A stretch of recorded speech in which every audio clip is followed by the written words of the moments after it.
Dieudonné dans notre à la volée.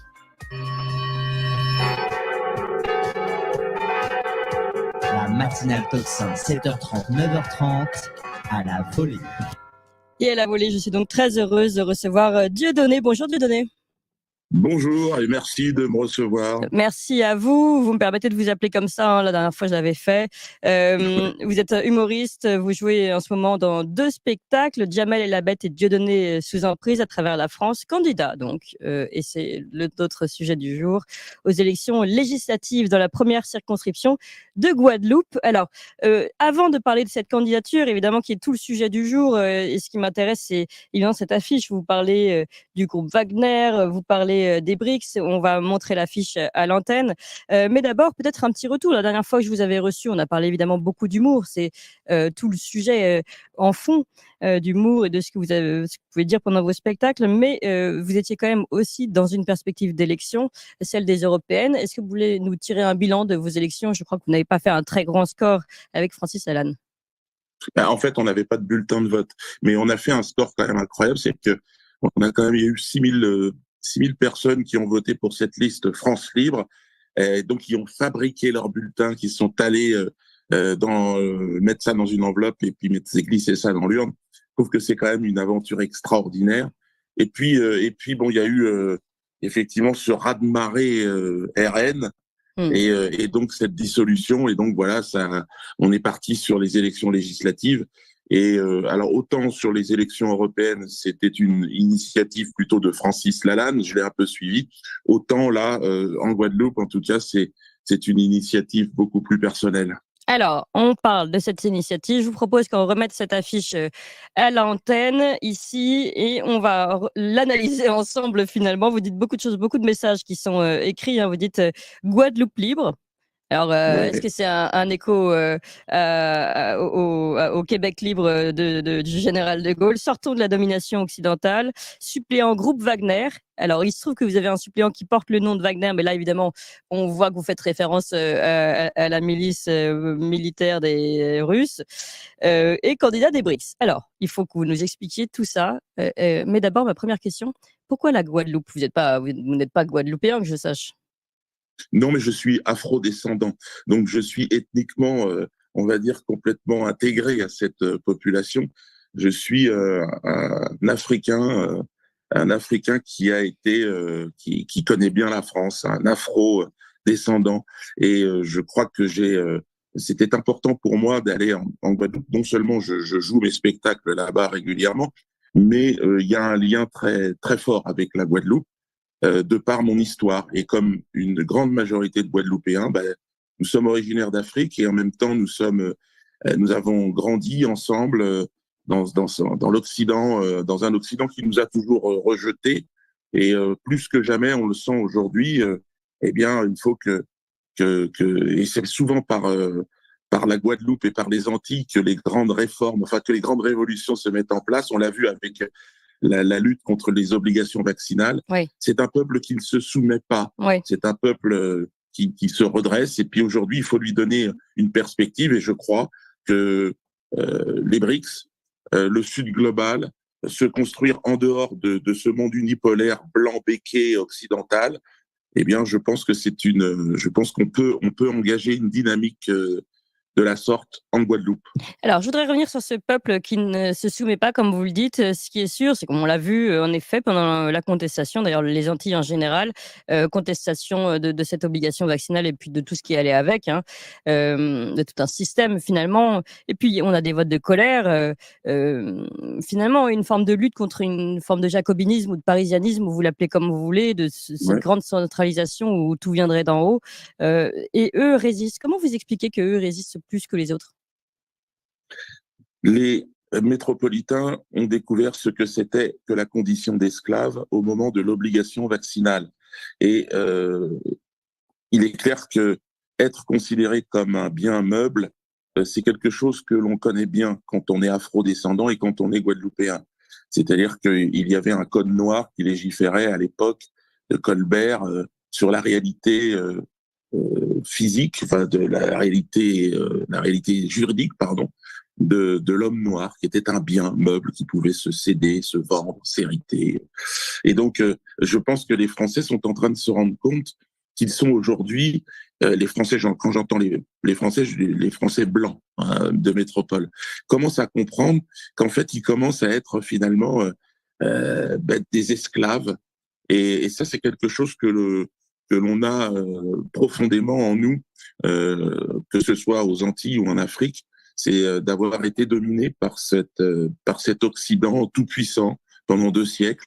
Et je crois qu'aujourd'hui, on vit un véritable tournant avec cette confrontation en Ukraine et aussi en Israël, enfin, territoire palestinien. Oui. Donc, et je crois que c'est vraiment un basculement qui est en train de s'organiser, là, qui est en train de se mettre en place. Et je pense que ce Sud global, la Guadeloupe en fait partie. Moi, je regrette que la France qui a un génie extraordinaire, la France qui était respectée, aimée, qui était un repère, qui était un phare dans le monde, soit devenue le laquais des Américains, des Atlantistes. Et je trouve ça, voilà, je pense que c'est peut-être aux Guadeloupéens de développer, d'ouvrir une porte dans la réflexion des Français pour dire, il y a peut-être une autre solution que de suivre les Américains et la guerre mondiale dans laquelle ils essayent de nous entraîner pour défendre leur création monétaire. Eh bien, c'est peut-être de partir dans une idée d'un monde multipolaire où finalement on va s'entraider, on va se respecter, on va respecter l'intégrité, la souveraineté de chacun. Je pense que c'est ce que sont en train de faire les BRICS. Et je pense que aujourd'hui, pour un Antillais, en tout cas, c'est une évidence. C'est recréer des passerelles avec l'Afrique. Donc, l'Afrique du Sud est un modèle aujourd'hui dans les BRICS. Et puis, il y a le Brésil qui est juste à côté. Je pense que la France n'est plus l'épicentre de la vie économique, culturelle, militaire, sécuritaire pour les Antillais, quoi. Je dirais même que la France nous met en danger parce qu'en fournissant des armes donc à l'Ukraine, Poutine l'a dit, on va fournir des armes aussi à ceux qui se défendent. Et donc, il va y avoir bientôt des armes en Guadeloupe, il va y avoir bientôt des armes et ça a commencé en Kanaki, avec l'arrestation hier par le GIGN des responsables de la révolte kanak, parfaitement légitime. Et donc, vous voyez bien qu'il n'y a pas de solution, c'est-à-dire que ça va se durcir. Et je pense que dans les départements d'outre-mer, ça va être très, très dur, difficile. Et je pense qu'il est préférable de commencer à créer des liens avec... parce que nous n'avons rien contre la Russie et donc nous sommes tout à fait objectifs par rapport à l'agression de l'Occident sur les intérêts russes. Et donc je crois qu'aujourd'hui je pense qu'on est une voix qui n'existe pas dans le champ politique français et qu'il est important d'entendre. Et en tout cas qui sera parfaitement entendu en Guadeloupe, parce que les Guadeloupéens savent bien que l'Occident, contre lequel se bat aujourd'hui Vladimir Poutine, cet Occident ne veut pas de nous. Je vous parle pas de la situation en Guadeloupe, mais entre l'état des hôpitaux, la qualité de l'eau, la vie chère, enfin bon, tout est plus cher là-bas. C'est-à-dire que après l'esclavage, c'est un esclavage aujourd'hui du système monétaire. C'est-à-dire qu'on se lève le matin pour aller gagner 1500 balles, 1500 euros, une monnaie que fabrique le maître Béquet, je vais l'appeler comme ça, donc cette puissance occidentale qui fabrique l'argent pour lequel on se lève tous les matins.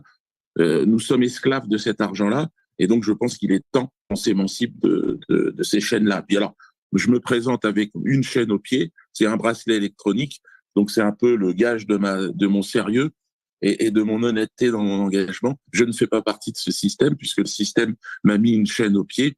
Et donc, je dis aux Antillais, aux Martiniquais aussi, aux Guyanais, Réunionnais, Ned Doubout. C'est-à-dire le temps est venu, puisque le monde est en train d'exploser, de choisir notre camp.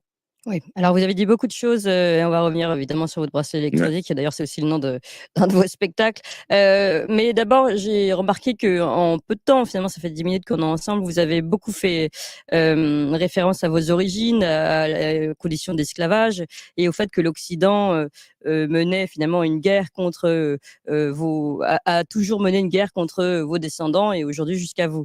Est-ce que vous ne pensez pas plutôt que l'Occident mène une guerre contre lui-même Je m'explique, je pense pas aujourd'hui, d'ailleurs c'est la thèse d'Emmanuel Todd sur le nihilisme, que quiconque défend une identité en France, en Guadeloupe ou ailleurs, finalement soit aimé, apprécié par cet Occident, la mentalité occidentale du moment.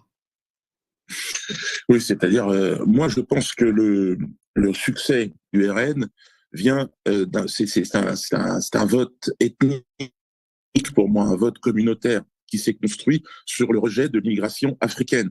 On voit bien la différence de traitement entre les réfugiés africains et les réfugiés ukrainiens. On sent bien que c'est parce que ces réfugiés sont blancs qu'ils sont acceptés et que de l'autre côté, ils sont rejetés parce qu'ils sont africains. Donc, je pense que l'Afrique peut. Moi, je ne dis pas que le RN est un mouvement raciste. Je dis simplement que c'est un mouvement communautaire. Les Français d'abord, d'accord, mais la Guadeloupe aux Guadeloupéens, la Kanaki aux Kanaks, l'Afrique aux Africains, et chacun chez soi et Dieu pour tous.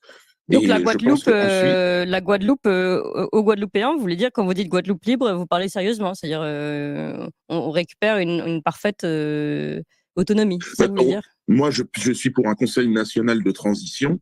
Il est clair que l'autonomie ne peut pas venir comme ça. Il faut créer des liens avec les BRICS, avec le Sud global, avec la France, parce que c'est une histoire douloureuse. Mais vous voyez, je dirais que l'histoire, elle est ce qu'elle est. On ne peut pas la refaire.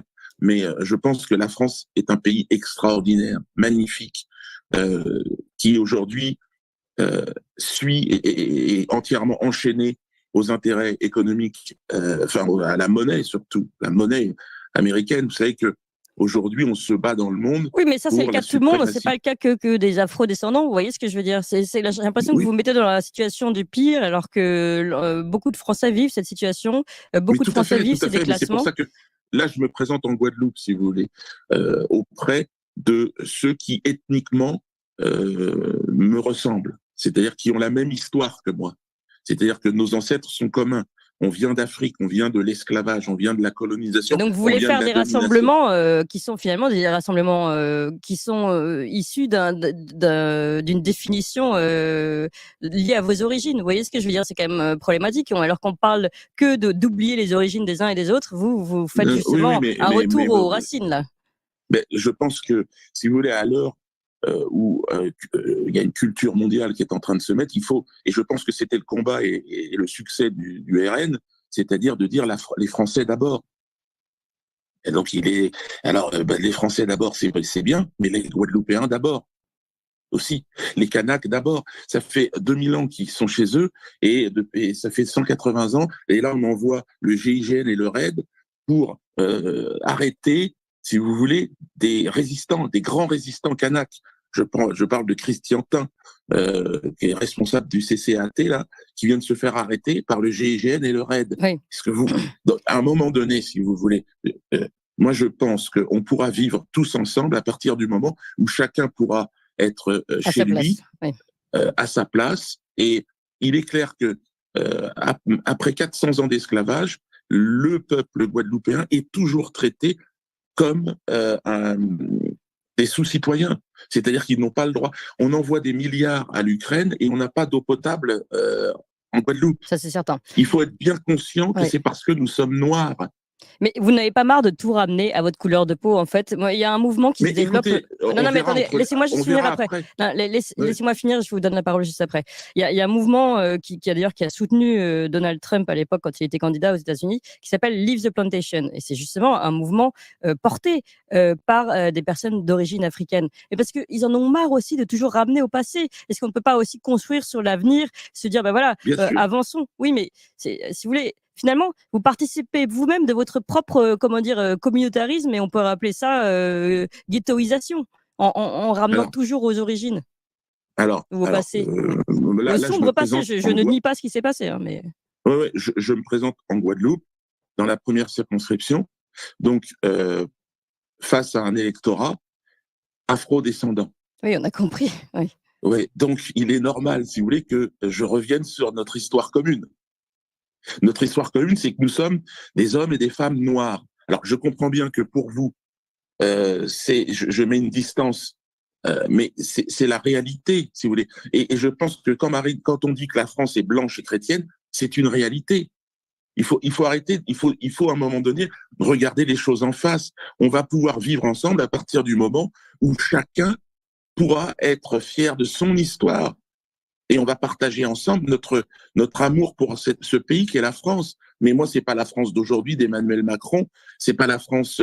Alors aujourd'hui, dire que moi je suis communautaire et que le succès du RN c'est pas un succès communautaire, c'est quand même un peu évidemment que le RN, l'histoire même de ce parti s'est construite sur le rejet de l'immigration africaine. Vous avez désormais beaucoup de harkis qui votent RN. Vous avez beaucoup de, finalement, aujourd'hui, vous avez beaucoup de minorités, comme on dit, qui finissent par voter RN parce que elles sentent ce qui se passe. Et est-ce que vous racontez d'ailleurs le grand déclassement général? Mais moi, ce que j'aime, c'est dans le RN, c'est l'honnêteté du débat. Vous savez, Jean-Marie Le Pen, c'est le seul personnage politique à avoir dénoncé le système Becquet, c'est-à-dire les descendants d'esclavagistes blancs, qui se reproduisent vraiment, et ils le disent eux-mêmes, en race pure, en race blanche là-bas, et qui détiennent encore une bonne partie du foncier là-bas. Donc, vous voyez, le débat, c'est pour ça que, évidemment, moi je ne suis pas, et vous allez voir, puisque mon colistier est blanc. Oui. Donc, je ne défends pas, si vous voulez, une suprématie quelconque, raciale ou quoi que ce soit. Je dis simplement que aux Antilles, il est important, la majorité de la population est noire, il est important que on ne sera jamais français en réalité dans le concept du RN, c'est-à-dire blanc et chrétien. C'est-à-dire que nous sommes chrétiens pour une bonne partie d'entre nous, mais nous avons une autre histoire et cette histoire, il faut que vous l'entendiez. Et c'est pas parce que j'en parle que je vous exclue de ce débat, mais c'est simplement, voilà, nos ancêtres n'étaient pas gaulois. C'est parce que vous en parlez que vous excluez de cette France qui accueille normalement tout le monde, qui que ce soit et d'où viennent ses origines. Vous voyez, c'est ça qui est intéressant dans ce que vous dites finalement. Mais moi, je ne dis pas que c'est bien ou c'est mal. Mais en tout cas, vous vous distinguez. Oui, je me distingue. En tout cas, je me distingue de manière bienveillante. Moi, je trouve qu'il est normal que en France, il y ait des Français qui se disent « Oh là là, on a vraiment la sensation d'être envahis. » Donc moi, j'ai envie de travailler avec eux à une rémigration volontaire de ceux qui veulent partir et qui sont là simplement pour des mauvaises raisons, pour des questions économiques, qui n'ont pas envie de s'intégrer. Eh bien, je peux comprendre aussi ça. Et je pense qu'il y a beaucoup d'Antillais qui veulent retourner aux Antilles. Et puis, il y a beaucoup d'Africains qui veulent retourner en Afrique. Eh bien, c'est aussi grâce à des discours comme le mien, si vous voulez, et grâce à une dynamique comme celle des BRICS, qu'on peut réimaginer un monde non plus unipolaire tourné autour de l'Occident blanc, mais un monde multipolaire où chacun pourra choisir. Non, mais ce qui est intéressant, oui, allez-y. Pardon. Bon alors, ce qui est intéressant dans ce que vous dites, Dieudonné, finalement, et ce qu'on entend à travers vos propos, c'est vraiment un retour à l'identité, un retour aux racines que vous ne daignez pas. Et ce qui est sûr, c'est que c'est le cas des BRICS. Quand on voit Vladimir Poutine qui on revient d'ailleurs sur l'orthodoxie, qu'il soit sincère ou pas, peu importe. En tout cas, c'est le cas, c'est ce qu'il dit dans ses discours, qui revient sur les fondamentaux et les origines de son pays, qu'elles soient d'ailleurs communistes ou enfin soviétiques ou même tsaristes. On voit bien qu'il renoue avec entre guillemets la grande histoire de son pays. Et finalement, vous faites la même chose. Et c'est peut-être ce que font en effet tous les pays des BRICS et ce que ne font pas. Je reviens sur Emmanuel Todd et ce nihilisme qu'il dénonce dans son dernier livre, finalement ce que ne font pas les Américains. Finalement, c'est votre combat aujourd'hui, c'est le retour des identités.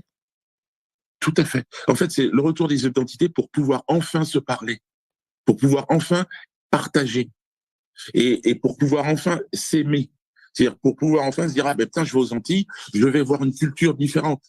Je vais en Bretagne, c'est une culture différente. En Corse, c'est une culture différente. » Et je pense que c'est ça la dimension multipolaire du monde. C'est-à-dire que c'est plus Hollywood, le cinéma américain, la culture américaine, les informations américaines. Non, c'est chacun ses informations, chacun son histoire. Je ne peux pas partager complètement, moi, l'histoire de nos ancêtres les Gaulois. C'est pas possible. Et je pense qu'on est nombreux. Il y a en Guadeloupe et on est énormément en fait. Et il y a il y a un besoin aujourd'hui de revenir en Afrique. Il y a le lien avec la jeunesse. Ils ont envie de comprendre leur histoire. Et on va dire que la domination béquée, blanche, occidentale, elle est de nature à créer un trouble. Et là, on le voit en Nouvelle-Calédonie. Et ça va arriver. Ça arrive aux Antilles. Il y a des couvre-feux. Darmanin est venu encore jeter de l'huile sur le feu. Et il y a un sous-marin nucléaire russe à Cuba, pas loin. La guerre, elle est généralisée, si vous voulez. Et je crois qu'il est important de dire, effectivement, avant qu'on nous envoie des armes en Guadeloupe, c'est que nous, on veut discuter avec ce Sud global, on veut discuter avec les BRICS, et on a une vision du monde qui n'est plus tournée vers la France, mais plutôt vers le Brésil, vers la Russie, vers la Chine aussi, mais une France nouvelle.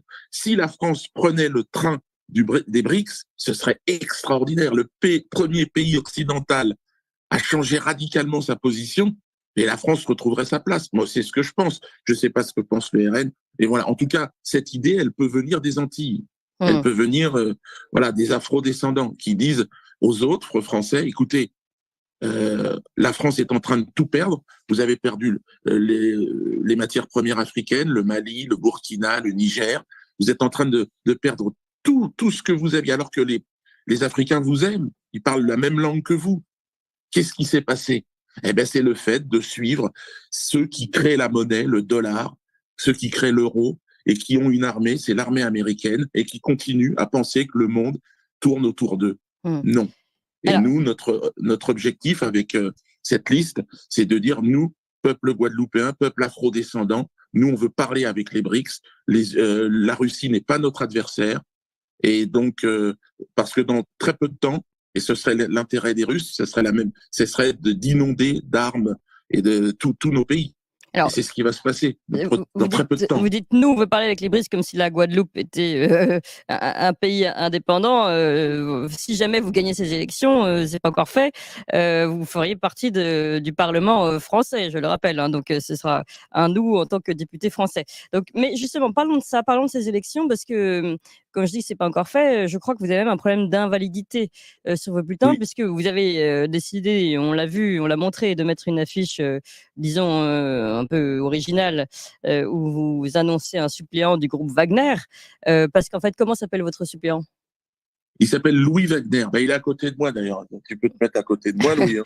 Alors, donc là, récemment, bonjour. Voilà, on est en train de discuter avec lui justement de la campagne et puis des recours qu'on est en train de faire justement auprès de la commission électorale et puis qui a été saisie et puis le tribunal administratif.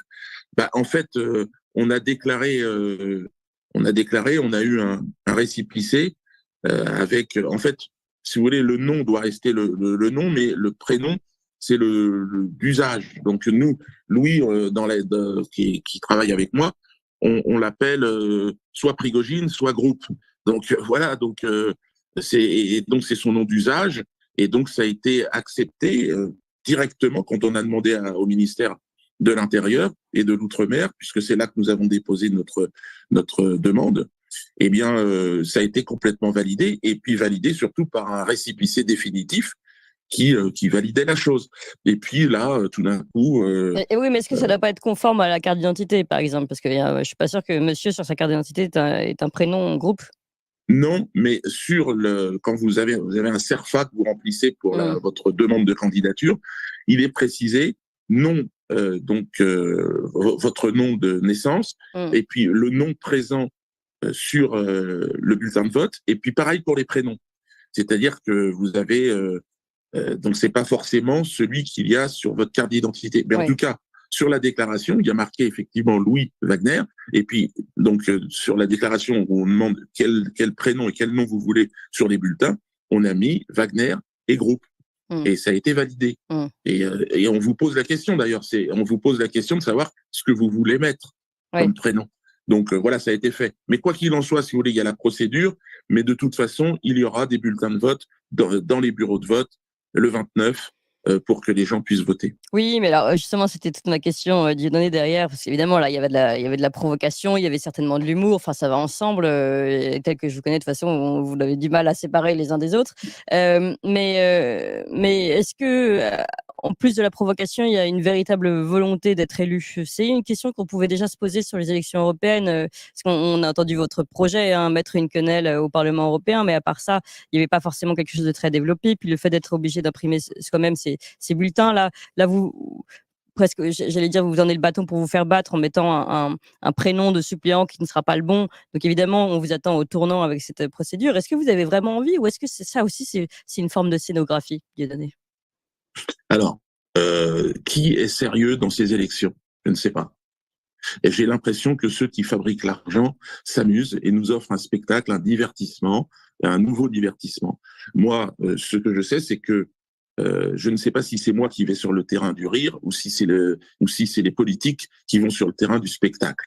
En tout cas, j'ai la sensation qu'on assiste à quelque chose de complètement écrit d'avance, quoi. Un mauvais scénario. Bon, moi, il y aura de mes bulletins, les gens pourront voter. Contrairement aux élections européennes où c'était vraiment effectivement un geste symbolique, là, il y a une possibilité de gagner. Donc, j'ai la possibilité de devenir député, vous l'avez précisé, français, pour installer ensuite, eh bien, un courant, ouvrir les portes, donc, d'une France qui se dirige plutôt vers les BRICS que plutôt vers les États-Unis. Et je pense que ça va être mon projet, puisque je suis le seul à défendre aujourd'hui. Je serai certainement l'un des rares, puisqu'il y a aussi Francis Lalanne qui se présente dans la 3e circonscription de Guadeloupe. Il m'a suivi.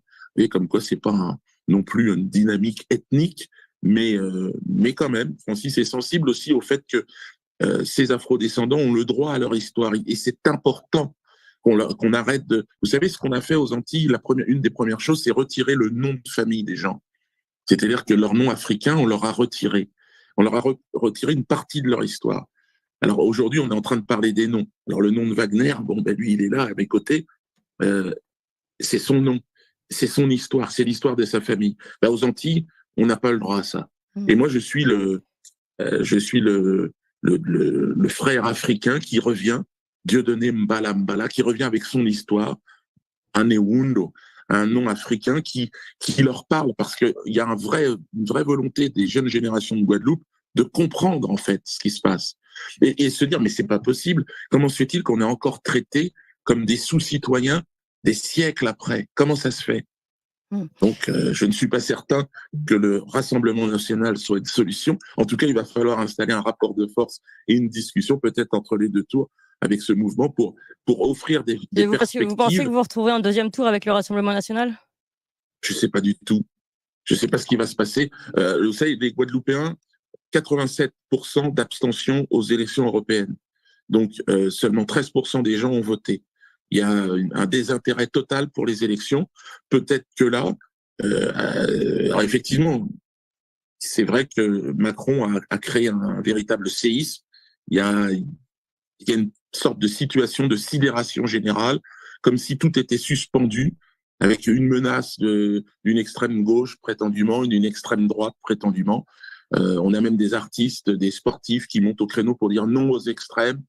J'ai envie de leur dire que le plus dangereux, c'est l'extrême centre. Mais bon, en fait, on sent bien que tout l'appareil médiatique, toute la propagande est en route pour nous offrir un spectacle. Alors, dans ce spectacle-là, j'ai envie de dire, laissez faire les professionnels. Allez, ma dernière question, Dieudonné, est-ce que vous parlez le créole guadeloupéen? Nous, qu'à parler créole. Pas de problème. Je peux aussi parler la langue originelle, si vous voulez, une langue bantou. Mais, ouais, nous, nèg d'Obout. Bon. C'est-à-dire que je crois que le temps est venu pour cette population de se relever, de se redresser, et puis surtout d'insuffler au peuple français. Je crois que le Guadeloupe l'a fait avec l'obligation vaccinale, et dire aux Français, arrêtez, ne rentrez pas dans cette guerre qui n'est pas à la hauteur des ambitions de la France, qui est un grand pays, qui est un pays qui peut redevenir le phare de l'humanité en rejoignant les BRICS. Voilà ce que j'ai envie de dire. Ce que je comprends, Dieudonné, c'est que vous dites, rappelez-vous de votre histoire et ça, on peut l'élargir justement ce message à l'ensemble des Français. Merci beaucoup, Dieudonné. On l'a compris, moi qui vous candidat pour ces prochaines législatives dans la première circonscription de Guadeloupe. Merci à votre suppléant Louis, c'est ça, Louis Wagner, donc, et non pas groupe ni Prigogine Wagner. Merci beaucoup à tous les deux et merci à vous tous, chers amis, chers auditeurs. On était très nombreux aujourd'hui. Vous savez ce qu'il vous reste à faire quand on est nombreux. On met des pouces pour continuer de pousser ces vidéos jusqu'au bout. Vous pouvez aussi nous soutenir. Vous devez, pour ceux qui peuvent nous soutenir, il y a un lien qui va s'afficher. Vous pouvez cliquer tout de suite et nous aider et pourquoi pas même vous abonner régulièrement tous les mois pour un soutien de 5 € par mois. Et ça nous aide vraiment à continuer d'exister et d'exister pour l'année prochaine avec de belles annonces pour l'année prochaine. Merci à vous tous et demain, vous nous retrouvez à 7h30. À demain.